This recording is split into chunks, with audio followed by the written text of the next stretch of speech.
Vamos a iniciar, muchachos, entonces, con nuestra última unidad del curso. Eh, en esta ocasión, muchachos, yo tenía pensado que ya no hiciéramos actividad y se dedicaran a la solución nada más de su guía de estudios, pero eh, todavía nos queda el siguiente sábado. Entonces, vamos a ver hoy la última unidad y la próxima semana vamos a dedicarla a dar un repaso general. ¿Sale? No podemos dar un repaso de las 7 unidades, pero sí podemos resolver algunas dudas de las unidades que más les cuesten trabajo. ¿Sale? Y les paso entonces la guía para, para ese último sábado. También, muchachos, tengo entendido que no les hicieron llegar la presentación de esta unidad, ¿verdad? No, De las todavía 7. no. Ok, no se preocupen, chicos. Para esta unidad nada más es pura teoría y lo que van a hacer son nada más 2 mapas mentales. Entonces, pues son sencillos, no se preocupen. Y ustedes no tienen ninguna actividad atrasada. Ajá, nada más de la última actividad, o sea, todas me han entregado bien, salvo la última, tuvieron un error en uno de los problemas, ¿sale? Pero pues no les bajó mucho calificación, entonces no hay ningún problema. Yo espero que la siguiente actividad, la última, pues son mapas mentales, la entreguen bien y no hay ningún problema. Lo que sí, muchachos, es de que les recuerdo, déjenme compartirles esta ventanita.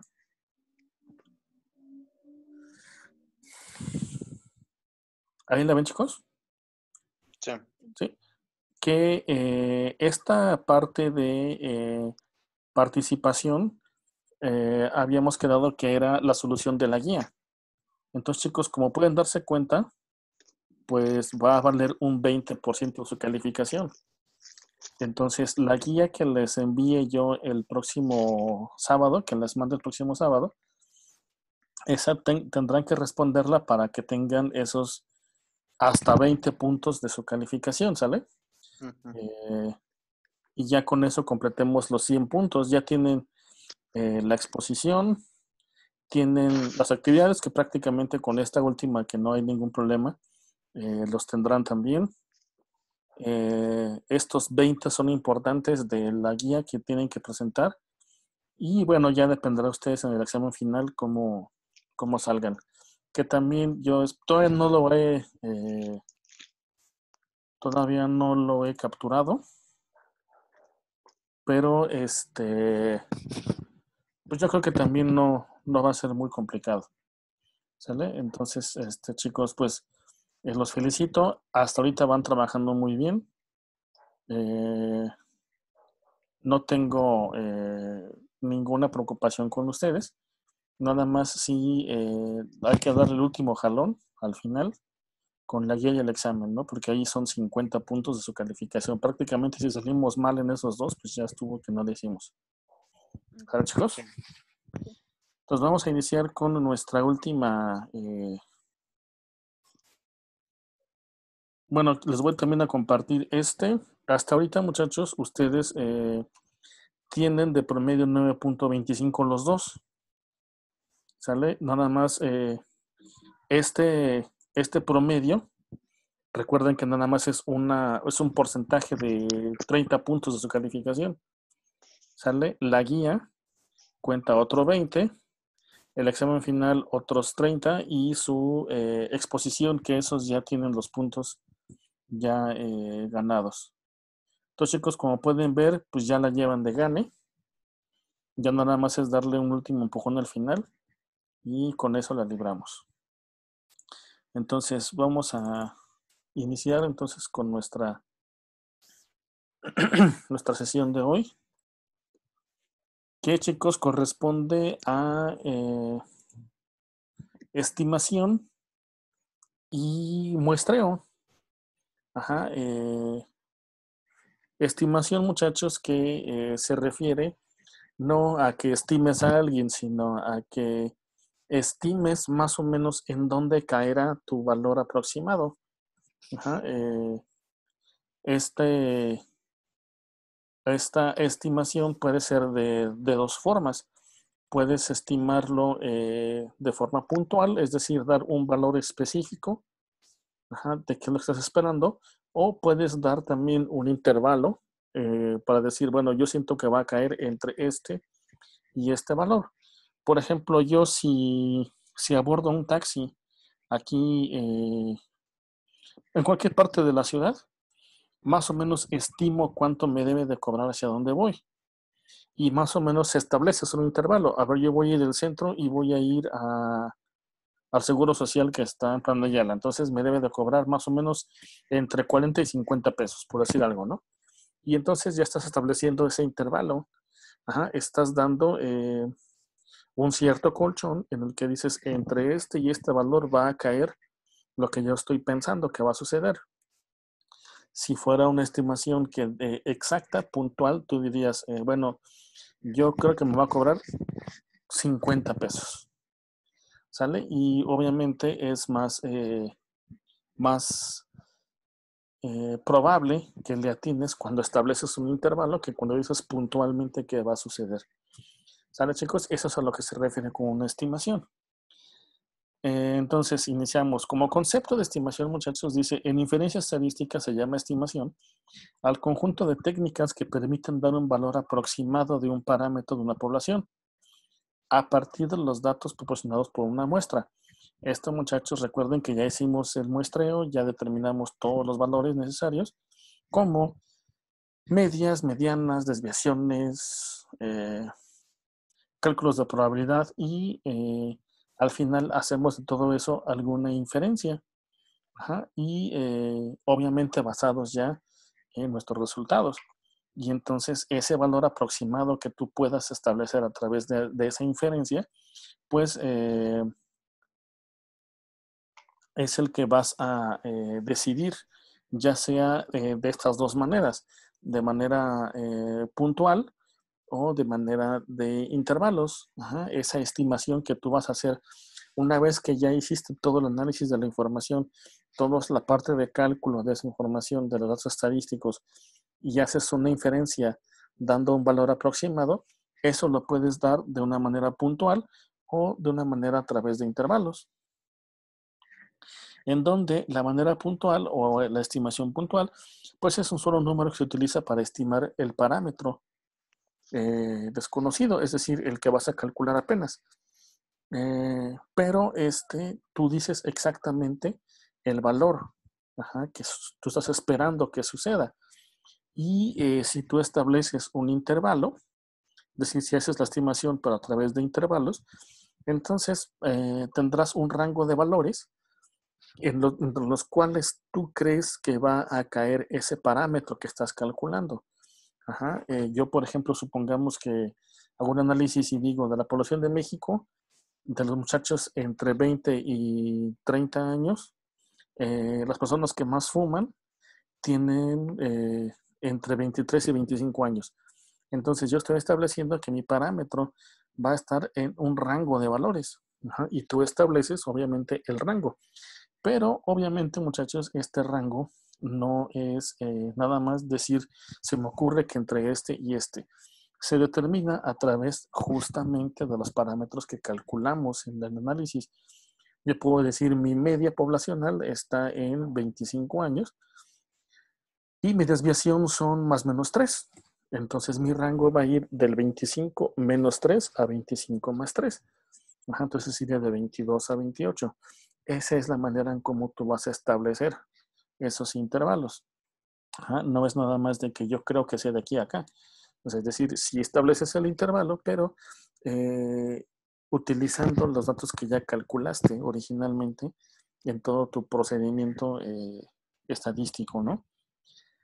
Aquí viene justamente, este intervalo de confianza se construye de manera que la probabilidad del parámetro de la población se localice en algún lugar del intervalo.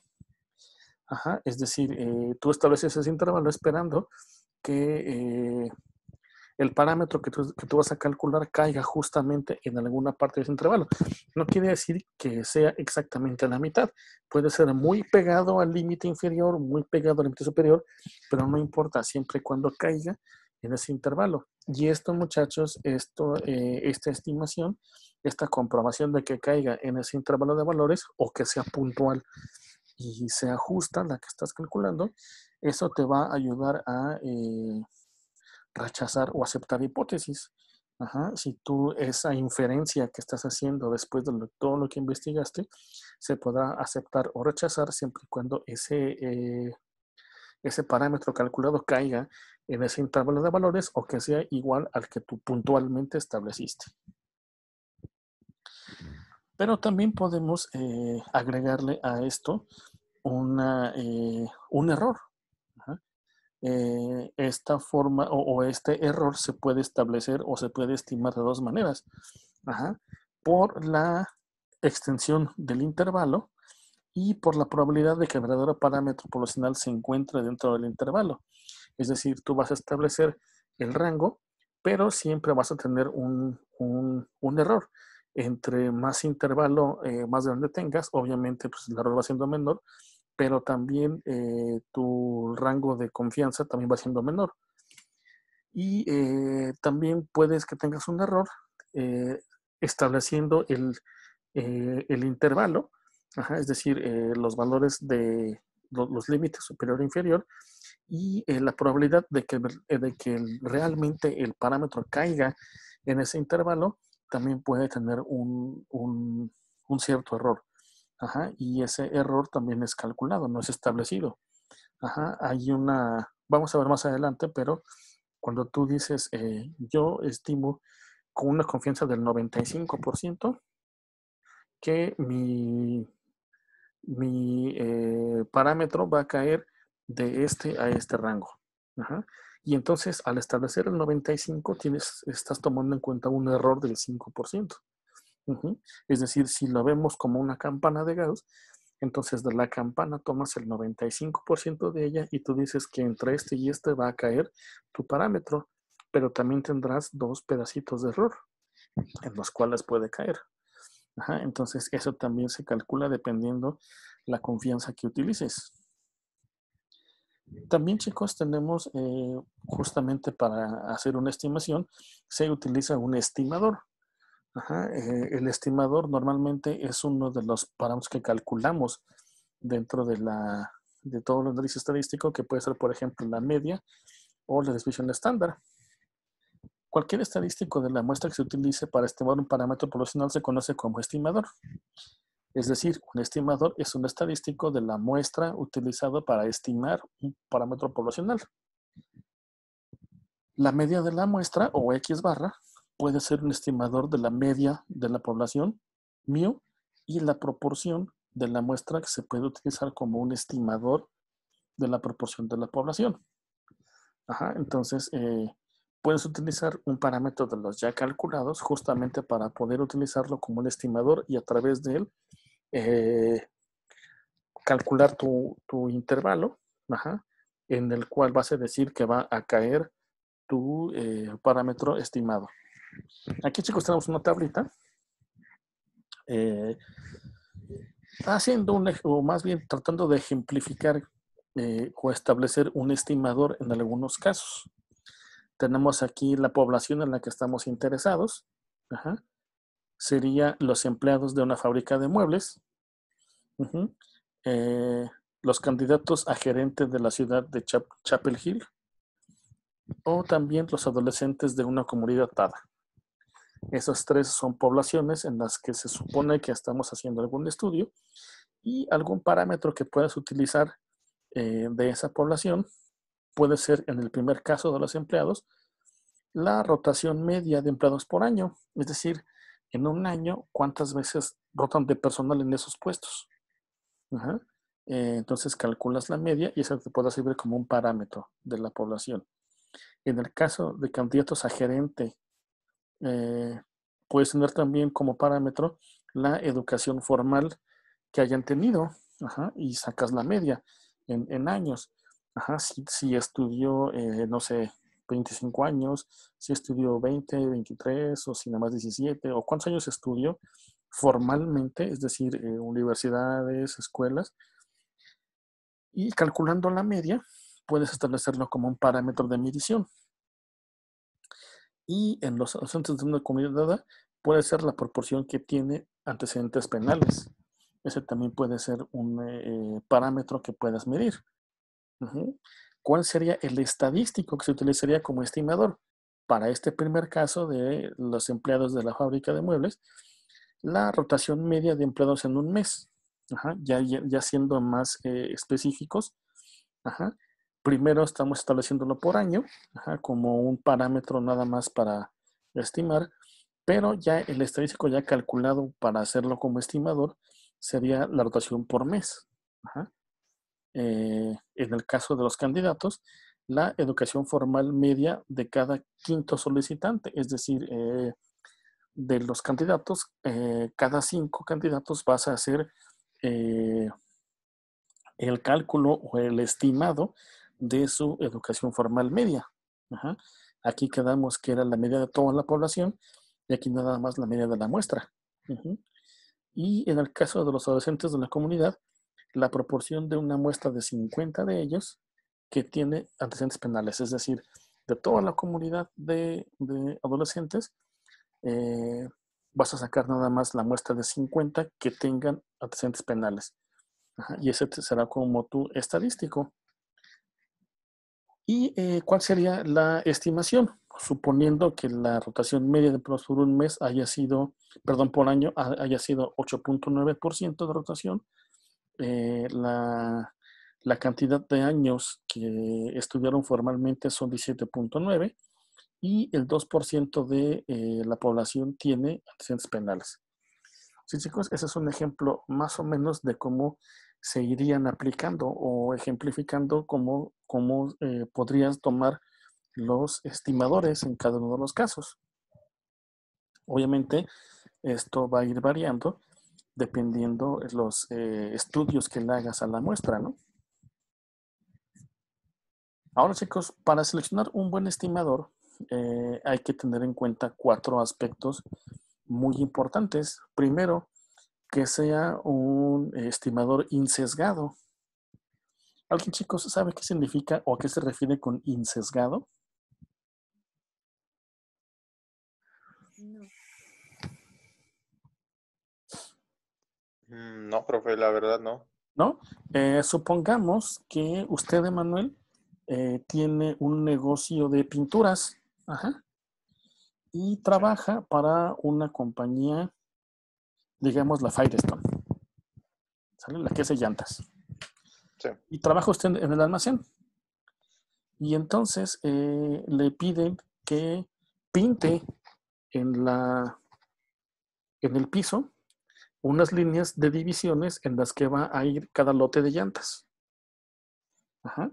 Si se lo piden a usted que utilice pintura para pintar esas líneas, ¿usted cree que sería una proposición sesgada o insesgada? Podría decirse, por lo que entiendo de la palabra, sería sesgada. Es sesgado el asunto, ¿no? ¿Por qué? Porque usted va a utilizar sus pinturas para hacer el trabajo. Ajá. Sí. Entonces, estarían, si lo que la empresa pretende es ahorrarse costos, pues a lo mejor puede salir al revés, ¿no? Porque usted se los puede vender más caros. Y como yo lo voy a hacer, pues yo me contrato a mí mismo y yo los hago. Ajá, entonces ahí habría un cierto sesgo en el asunto. Entonces el estimador que va a utilizar debe de ser insesgado, es decir, no debe tener tendencias hacia uno o hacia otro de los fenómenos, debe ser, digamos, algo neutral. Ajá, dice, esta es una propiedad deseable para un buen estimador. El término insesgado se refiere al hecho de que una media de la muestra es un estimador no sesgado de una media de población, porque la media de la distribución muestral de las medias, de las muestras tomadas, es igual a la media de la población misma. Podemos decir que un estadístico es un estimador insesgado o no sesgado, si en promedio tiende a tomar valores que están arriba del parámetro de la población que se está estimando con la misma frecuencia y la misma extensión con la que tiende a asumir valores abajo del parámetro poblacional, es decir, que sea igual de probable que tome valores hacia arriba del dato calculado o hacia abajo. Ajá, es decir, que no tenga tendencias hacia ninguno de los dos lados, que sea eh, vamos a poner unos términos como neutral, ¿no? Que no tenga tendencias hacia uno o hacia otro de los lados. Debe de ser eficiente. Otra propiedad deseable del estimador es que sea eficiente. Esto se refiere al tamaño del error estándar del estadístico. Si comparamos dos estadísticos de una muestra de mismo tamaño y tratamos de decidir cuál de ellas es un estimador más eficiente, escogeríamos la estadística que tuviera el menor error estándar o la menor desviación estándar de la distribución muestral. Si tú de una muestra sacaste una media y una desviación estándar y luego sacas otra media y te da valores más grandes de media y más grandes de desviación estándar, entonces esa muestra la vas a desechar. La que te vas a quedar es con la que tiene datos menos erróneos o la que se acerca más a la media poblacional y que tiene menos errores de desviación. Es decir, que los datos están más cerca de la media. Eso es como que más consistente. Eso le da más eficiencia a los datos calculados y lo que se pretende es de que el estimador tenga la menor desviación posible, es decir, que sea lo más cercano a la media muestral, por lo que dice el primero de los puntos, que la media de las medias poblacionales es igual a la media total de la población, o que tienda por lo menos a eso. Y chicos, si ustedes recuerdan, eso es lo que se requiere para utilizar una distribución normal. Que con datos muy grandes tendemos o se tiene esa tendencia a que la media de las medias de las muestras sea la misma que la media poblacional. Y eso es lo que nos daría la eficiencia de ese estimador. Que sea consistente. Una estadística es un estimador consistente de un parámetro de población si al aumentar el tamaño de la muestra se tiene casi la certeza de que el valor de la estadística se aproxima bastante al valor del parámetro poblacional. Si un estimador es consistente, se vuelve más confiable al tener tamaños de muestra más grandes. Si tú ya calculaste tu estadístico, el que haya sido, y al aumentar la muestra, pueden suceder dos cosas. Primero, que la varianza o la desviación que tengan contra la media crezca. O la segunda es que justamente con el aumento de la muestra, las mediciones o la desviación disminuya, se acerca más a la media. Entonces, si al aumentar la muestra, la desviación se hace más grande, entonces quiere decir que no es consistente, porque entre más la vayas agregando, más se van a ir desviando. Por el contrario, si al agregarle datos a la muestra o al hacer más grande la muestra, estas desviaciones van disminuyendo o se van acercando hacia la media, entonces tu estadístico o tu estimador es confiable, es consistente. Y que tenga suficiencia.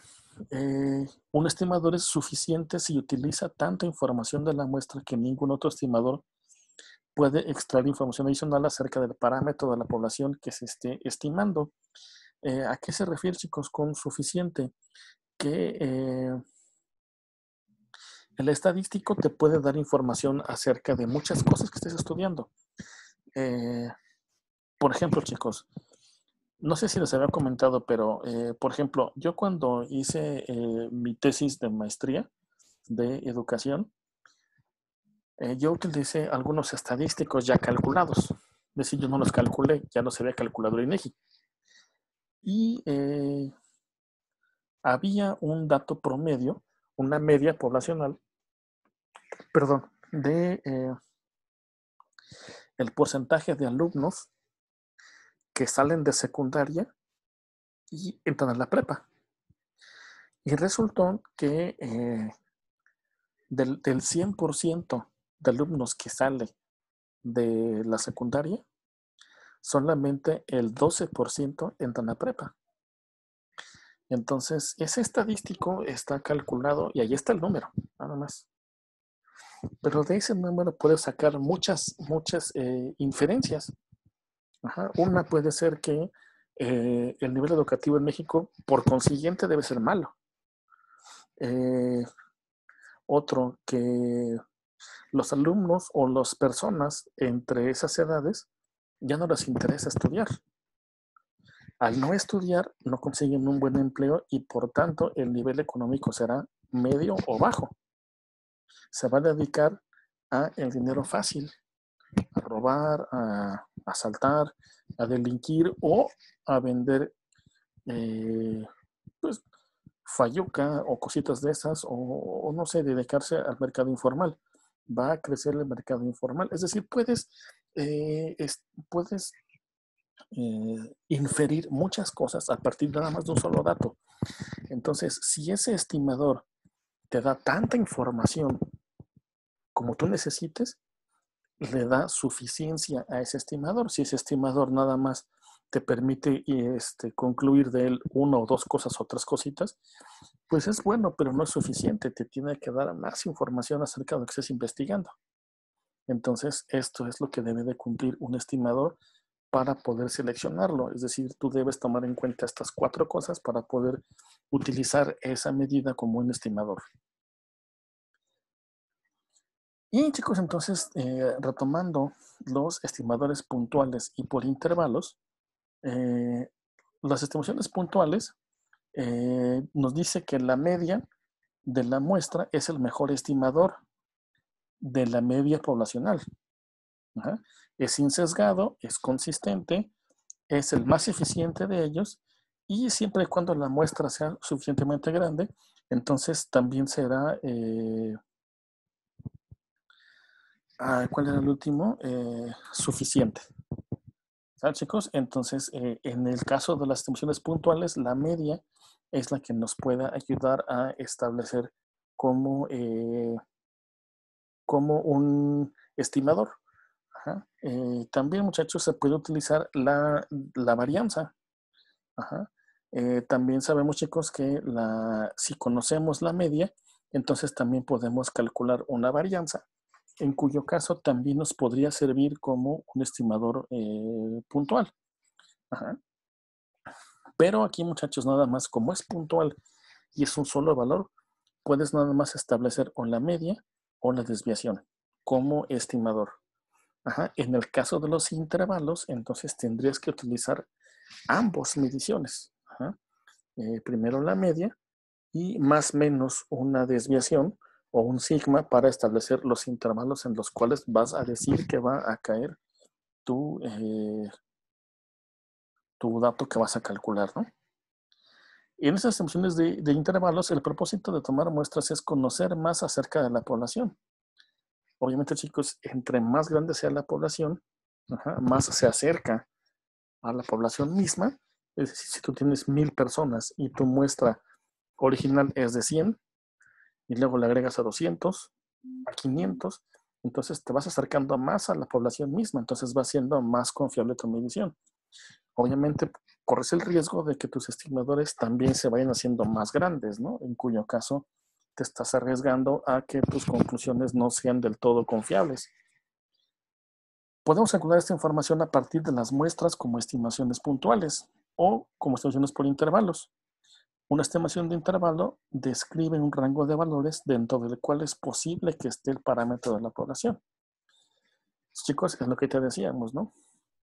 Estableces tu intervalo utilizando la media y cierto rango utilizando la varianza y a través de eso vas a decir, yo establezco con tanto nivel de confianza que mi parámetro va a caer entre estos dos rangos. ¿Y por qué? No es porque a mí se me ocurra, sino porque ya está calculada la media poblacional que tiene esta varianza y entonces ya sobre esos datos ya calculados ya puedo estimar bien o con más seguridad hacia dónde creo que van a caer mis intervalos. Y aquí, chicos, un ejemplo.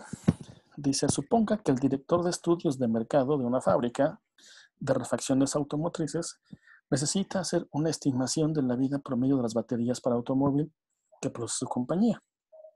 Seleccionamos una muestra aleatoria de 200 baterías.